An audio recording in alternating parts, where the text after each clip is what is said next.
आणि यानंतर एक काहीशी धक्कादायक बातमी आहे मुंबईच्या चेंबूर परिसरातनं। चेंबूरच्या वाशीनाका परिसरामध्ये स्मशानामध्ये काली मातेचं एक मंदिर आहे, पण या मंदिरामध्ये काहीसा विचित्र प्रकार समोर आला, एक विचित्र प्रकार घडला। काली मातेचं जे मंदिर आहे तर त्या देवीच्या मूर्तीला मदर मेरीचे कपडे घालण्यात आलेले होते आणि याच कपड्यांवरनं, या पोशाखावरनं किंवा या कृतीवरनं, या घटनेवरनं प्रचंड मोठा वाद निर्माण झाला। हे कृत्य मंदिराचा पुजारी रमेश योगेश्वर यानं केलेलं होतं। त्याला नागरिकांनी विचारणा केली असता देवी आपल्या स्वप्नात आली आणि मदर मेरीचं रूप देण्यास सांगितलं असं त्यानं लोकांना सांगितलं होतं।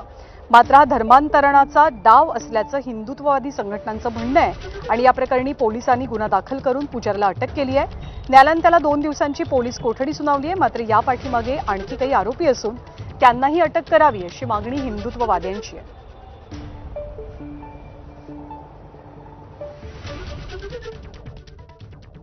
चेंबूरच्या अनेकगाव परिसरामध्ये असलेल्या स्मशानभूमीमध्ये चक्क महाकालीच्या देवीला माउंट मेरीचं रूप देण्यात आल्याचा प्रकार समोर आलेला आहे। या प्रकरणी जो पुजारी आहे रमेश, त्याला या ठिकाणी अटक करण्यात आलेला आहे। मी सध्या ज्या मंदिराच्या समोर उभा आहे हेच मंदिर आहे। या मंदिरामध्ये असलेली ही कालिका मातेची जी मूर्ती आहे तिच्यावर आता अभिषेक करण्यात आलेला आहे आणि वेगवेगळ्या पूजा ज्या आहेत त्या आता या करण्यात आलेल्या आणि या मूर्तीचं शुद्धीकरण करण्यात आलेलं आहे। खरं तर 2 दिवसांपूर्वी या ठिकाणी अंकित सिंग जे आहेत ते नेहमीप्रमाणे पूजेसाठी आलेले होते।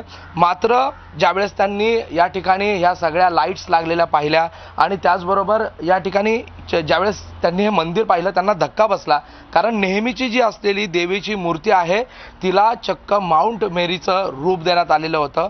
याबद्दल त्यांनी तत्काळ पोलिसांना याची माहिती दिली आणि नेमकी घटना काय आहे याची माहिती घेण्याचा प्रयत्न केला असता या पुजाऱ्याला स्वप्न पडलं होतं आणि त्याने चक्क आपण माउंट मेरीचं रूप बनवावं अशा प्रकारे या पुजाऱ्याला देवीने साक्षात केल्याचं त्यांनी माहिती दिली। यानंतर संताप व्यक्त केला गेला आणि आता या पुजाऱ्याला अटक करण्यात आलेली आहे। मात्र यामागे आणखीन काही षडयंत्र आहेत का, यामागे आणखीन काही लोक आहेत का, या संदर्भात पोलिसांनी तपास करण्याची मागणी करण्यात आलेली आहे। अथवा 3 दिवसानंतर या ठिकाणी आंदोलनाचा इशारा देखील देण्यात आलेला आहे। त्यामुळे आता पोलीस या सगळ्या प्रकरणी काय करते हे पाहणं देखील गरजेचं आहे।